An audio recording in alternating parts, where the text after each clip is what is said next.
En esta serie de videos de fisiología vamos a ver un poco de lo que deberías saber de medicina. Comenzaremos a hablar de la célula. Es importante conocer las estructuras o lo que conformará a la célula.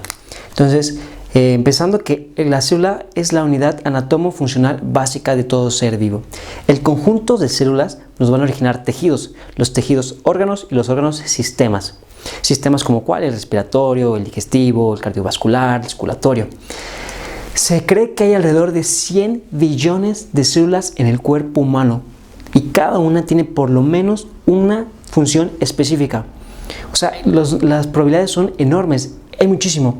Sin embargo, de las 100 billones, casi todas cumplen o comparten características en común. Y aquí las mencionamos. Tenemos que la célula va a estar compuesta por un plasmalema o membrana celular, que es la que la va a aislar de todo lo externo, es la que la va a hacer la célula como tal. Vamos a tener que dentro de ella se va a encontrar el citoplasma, que es este lugar donde van a estar los organelos, orgánulos también conocidos, y estos pueden ser de dos tipos, membranosos o no membranosos. Quizá abordaremos esto con más detalle a futuro. Y la otra, que es lo que hace a la célula tan importante, que es el núcleo. El núcleo va a contener la información genética, lo que va a hacer que esa célula sea específica para una tarea en concreto. Aquí va a estar la información genética, el ADN. Y por último, tenemos algo que es el protoplasma. El protoplasma son todo lo que constituye una célula como tal, lo que podría ser agua, que se va a encontrar en el citoplasma, y esta es inclusive hasta un 80-85% de la constitución total de la célula.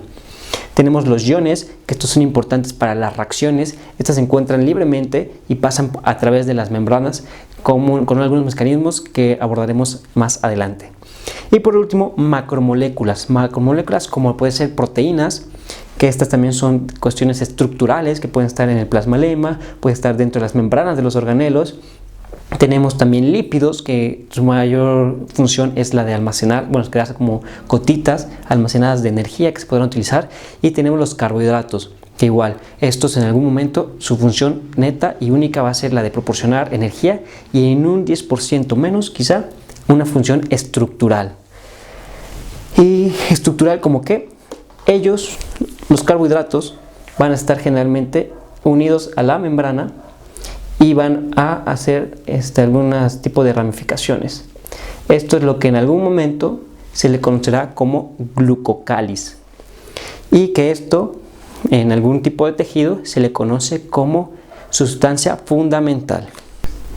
Entonces ya tenemos más o menos idea de qué es la célula, pero ¿por qué es importante? Bueno, la célula, la función y la organización de todas las células van a dar como resultado la vida. Y es difícil responder qué es la vida. Sin embargo, en fisiología tenemos un término que se le podría dar como sinónimo, que es la homeostasis. La homeostasis es el equilibrio tanto en medio interno como en medio externo. En el medio interno podemos hablar simplemente como persona, como yo, como un ente, cómo interactúo y estoy en equilibrio con el medio externo. Sin embargo, este término también puede aplicar como la célula, considerada como medio interno, está en homeostasis con todo lo que es ajeno a ella, como medio externo. Entonces, cuando hay un equilibrio, hay vida. Cuando hay un desequilibrio, caemos en enfermedad. Ya vimos a la célula de manera aislada.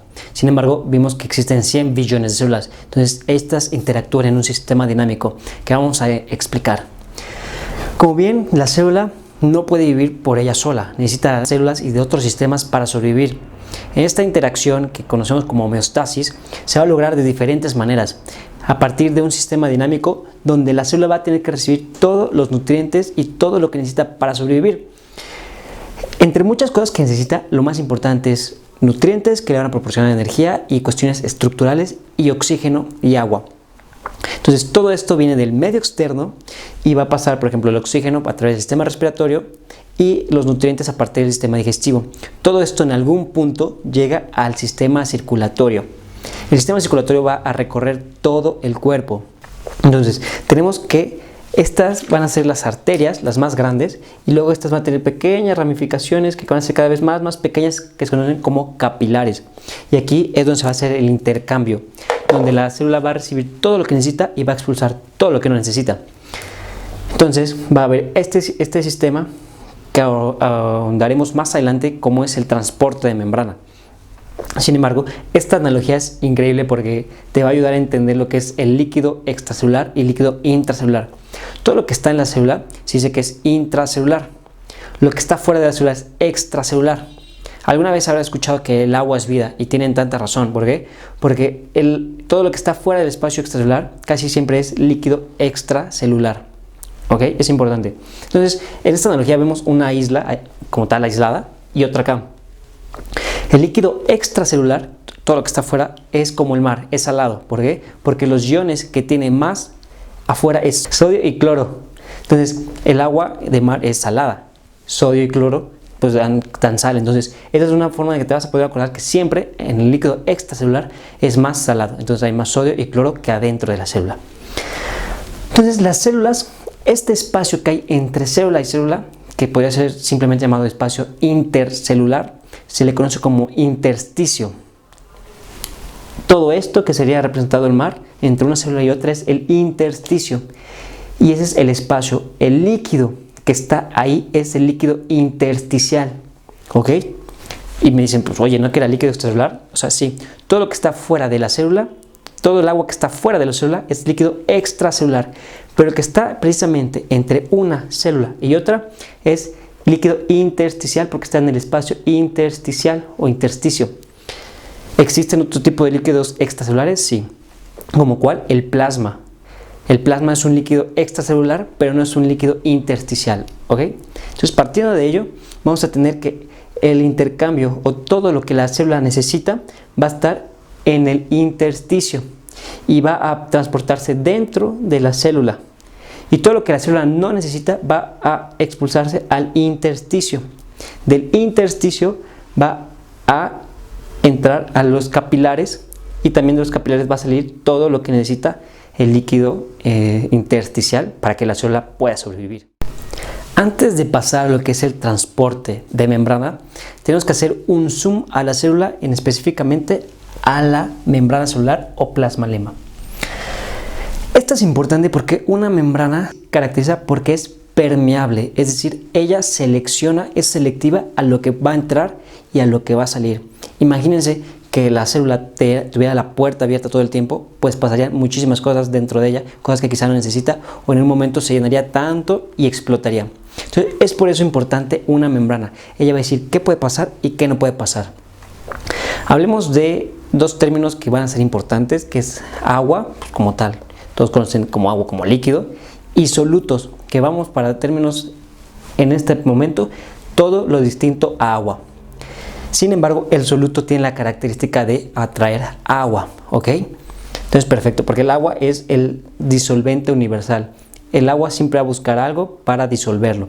Entonces, el agua es disolvente y los solutos se disuelven, ¿ok? Partiendo de ello, es importante lo siguiente. Habíamos hablado de que el líquido extracelular es todo lo que está afuera de la membrana, el líquido intracelular lo que está dentro de la membrana. Con el agua pasa algo muy curioso, es su transporte, ¿ok? Tenemos que también tener en cuenta los términos de ósmosis, presión osmótica, osmolalidad y osmolaridad. Estos son términos que nos van a ayudar a comprender el comportamiento del agua. Definiendo ósmosis, el movimiento neto de agua a través de la membrana. Entonces tenemos agua aquí y agua aquí. La ósmosis es el movimiento de agua. Esto como tal, esto simplemente es ósmosis. Eso es a lo que se refiere el término. Ahora bien, mencionábamos que esta membrana es selectiva. De repente, si tú a un globo lo llenas de agua, en algún momento va a explotar. Es decir, hay algo que tiene que detener esta entrada indiscriminada de agua. Y a eso se le conoce como presión osmótica. Es decir, el agua entra por ósmosis y la célula dice, ni más, no queremos más agua, presión osmótica. Es toda la fuerza necesaria para disminuir, interrumpir o invertir la ósmosis. ¿Okay? Eso fue respecto al agua. Ahora los solutos. Como estamos dentro de la célula, pues la célula es pequeña. Entonces los solutos en este momento vamos a decir que son partículas. Partículas que cada una tendrá sus características propias. Sin embargo, vamos a más mantenerlo así. Partículas. Habíamos hablado que el agua busca los solutos, es decir, si de algún lado de la membrana hay muchos solutos, el agua va a intentar estar en equilibrio con esos solutos. Si tenemos muchos solutos, muchas partículas de un lado, eso va a hacer que se haga una solución hipertónica o hipotónica o isotónica. Las partículas, cuando son un número de partículas, se le conoce como mol, es un mol. Y un osmol es el número de partículas en una sustancia. Y esto va a cobrar importancia en el momento en que nosotros hablamos de osmolaridad y osmolaridad.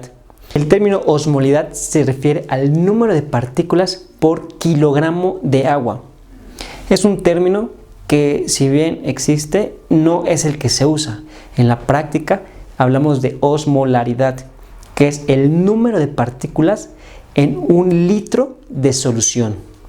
A partir de ello tenemos sustancias que son hiperosmolares o hipoosmolares, es decir, una sustancia que va a tener muchas partículas en un litro de solución o una sustancia que va a tener pocas partículas en un litro de solución. ¿Esto cómo se traduce? ¿Qué función tiene? Si nosotros vertimos una solución hiperosmolar en la sangre y esta pasa al líquido extracelular, el líquido extracelular va a tener muchas partículas. ¿Y esto qué va a lograr? Va a hacer que el agua que está dentro de la célula busque salir. ¿Qué es lo contrario? Si ponemos una solución hipoosmolar, donde va a haber menos partículas de este lado que de este, entonces el agua va a entrar a la célula. A ver, no entendí. Ok, vamos de nuevo. Imagínense que este es un antro. La membrana celular es el cadenero. El líquido intracelular es el antro en sí y tú estás haciendo cola afuera. Si el lugar, el antro, es para 100 personas y ya hay 90 personas, solo podrán pasar 10 personas. ¿Estás de acuerdo? ¿Ok? Entonces, esto es lo que pasa. La presión osmótica va a estar dada por el número, la concentración de partículas. Si en el antro hay 90 personas, la presión osmótica va a ser tan fuerte que va a permitir solo el paso de 10 personas. Si la cantidad de partículas es pequeña de personas en el antro, si son 20 personas, la presión osmótica es menor y van a pasar 80 personas al antro. Así de sencillo es esto de la osmolaridad. Vale, llegando a este punto, ya saben lo que es un mol, que es la unidad de medición de partículas. Un osmol, que es la cantidad de partículas en una solución. La ósmosis, que es el transporte neto de agua a través de la membrana.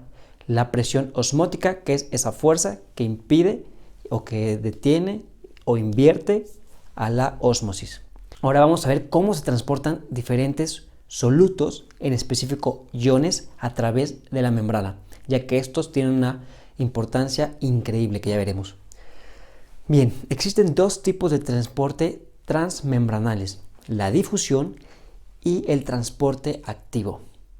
Lo más característico de cada uno de ellos es que la difusión va a favor del gradiente y el transporte activo va en contra del gradiente. ¿Pero qué es esto del gradiente? El gradiente puede ser de concentración o eléctrico. Pongamos un ejemplo.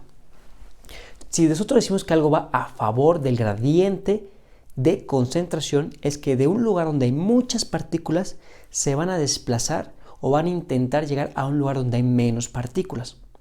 El de concentración. Ir a favor del gradiente eléctrico es donde un lugar donde hay cargas positivas van a querer ir a donde hay cargas negativas. Ir en contra del gradiente de concentración es de donde hay menos partículas a donde hay más. Ir en contra del gradiente eléctrico es donde hay cargas negativas quieren ir a donde están las positivas. Entonces la difusión va a ir a favor. Donde hay mucho va a querer ir a donde hay poco. Exacto. Y esto es porque obedece a la energía cinética. La energía cinética es este movimiento caótico y aleatorio de todas las partículas, lo que también conocemos como calor. Entonces, estas partículas van a estar rebotando por todos lados y en algún momento de manera fortuita y dependiendo de algunas características, pueden encontrar algunos espacios entre la membrana y pasar por ahí, o encontrar un canal proteico transmembranal abierto y como estas van rebotando de manera fortuita, entran. Y eso también del gradiente de concentración. Y la difusión también se caracteriza porque debido a esto encuentra o busca el equilibrio entre ambos lados de la membrana. Y el transporte activo es lo contrario. Donde tenemos poca concentración va a ir a donde hay más. Y siempre el transporte activo va a utilizar una proteína transportadora transmembranal. La difusión, algunos casos no, algunos casos sí. La activo siempre va a utilizar, siempre va a ir en contra del gradiente de concentración y en algunos casos, que ya veremos, utiliza ATP. Habíamos hablado de la difusión y la difusión existe en dos tipos, la simple y la facilitada. La simple va a seguir lo que habíamos considerado que es la energía cinética, sin embargo, aquí la ventaja es que la membrana es más que nada de un material lipídico, de fosfolípidos. Es decir, sustancias que son liposolubles como el oxígeno, el dióxido de carbono, el nitrógeno y algunos alcoholes, debido a esa característica, ellos pueden penetrar la membrana con facilidad. Entonces, la difusión simple va a ser por movimiento de actividad cinética y si son liposolubles. Entonces, ellas sin ningún problema van a atravesar la membrana. Proteínas transmembranales que siempre están abiertas. Y aquí pasa muy interesante. O sea, ¿por qué si siempre están abiertas no pasan todas las sustancias por aquí? Se cree que estas proteínas tienen una estructura tal que su diámetro y su carga eléctrica solo van a ser selectivos. Es decir, hay canales de sodio y canales de potasio, pero solo el sodio va a poder pasar por su canal de sodio, solo el potasio va a poder pasar por su canal de potasio. Como esos jueguitos de niños que si es una figura geométrica solo va a pasar por ahí, algo así sucede con las proteínas canal o poros. Estas siempre están abiertas, sin embargo, aunque estén abiertas no pasan sus solutos por ahí, necesitan de un estímulo. El estímulo puede ser eléctrico o por un ligando. Esto es una hormona o un mensajero químico.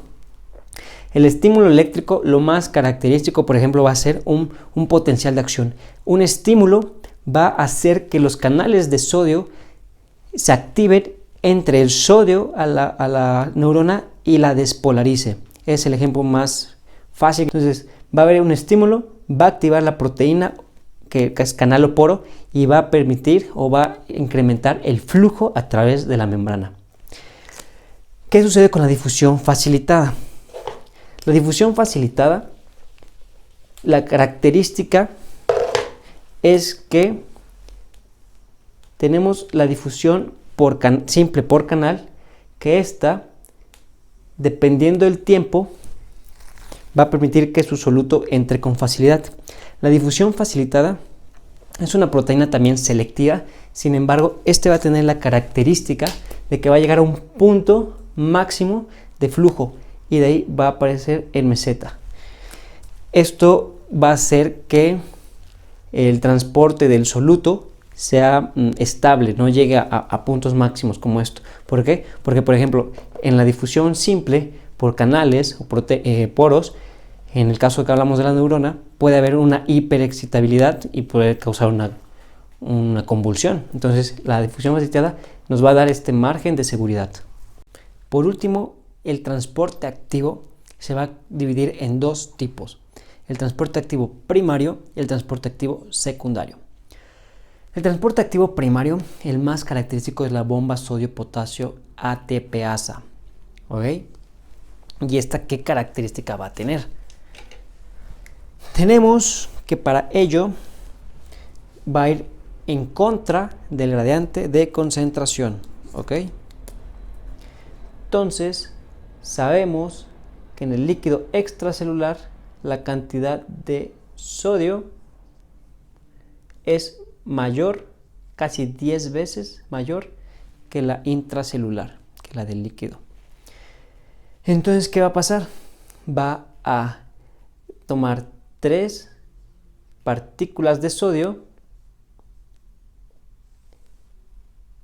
para expulsarlas y va a meter 2 partículas o moléculas o iones de potasio. ¿Qué es lo que sucede? La bomba sodio-potasio, aparte de ser el transporte activo por excelencia o más característico, tiene funciones muy importantes. Lo que está haciendo a la hora de que está sacando más sodio, son 3 hacia afuera, y metiendo solo 2, está haciendo que el interior de la célula sea negativa.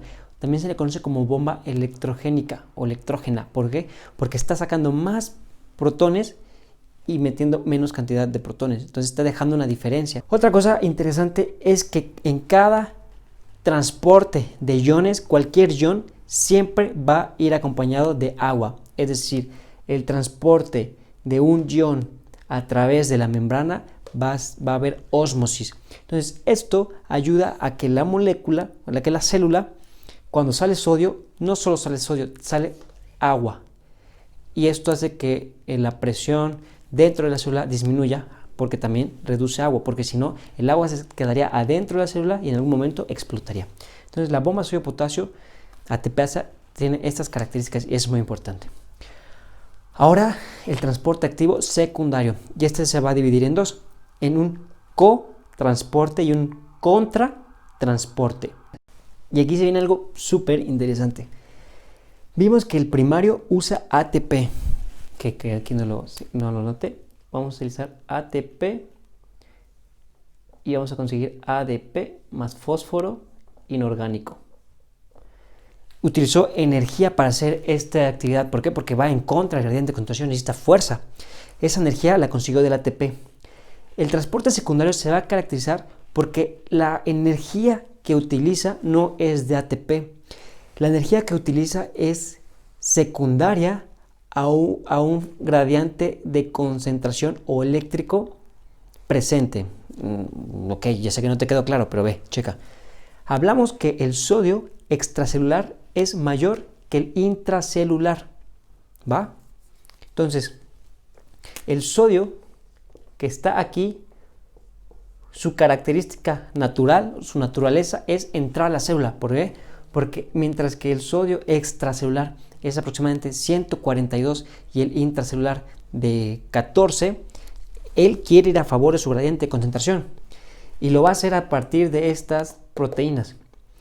El cotransporte característico es la bomba sodio-glucosa o la bomba sodio-aminoácidos que se encuentra en los enterocitos.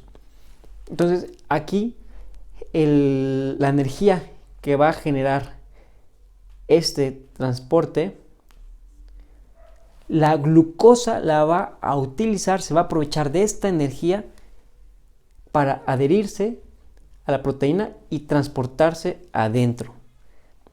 ¿Ok? El sodio es tu amigo, el que tiene dinero, la glucosa es el gorrón. Él tiene el cómo pasar y pues se junta con él y pasan. ¿Vale? Eso es lo que pasa.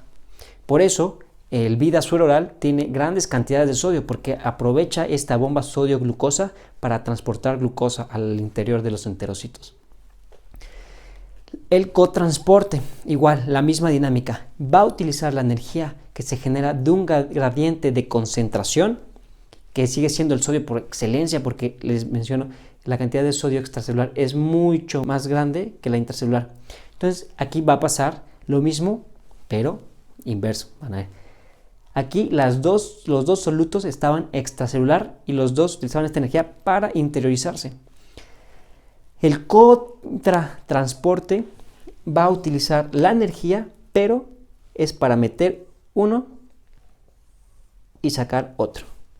El más característico es la bomba sodio-hidrogeniones en los túbulos contorneados para eliminar la cantidad de hidrogeniones y meter sodio. Y como habíamos mencionado, en todos estos, cuando hay transporte de iones a través de la membrana, también va a ir acompañado de agua, de ósmosis. Entonces, Pues eso sería todo, ya son unos másters.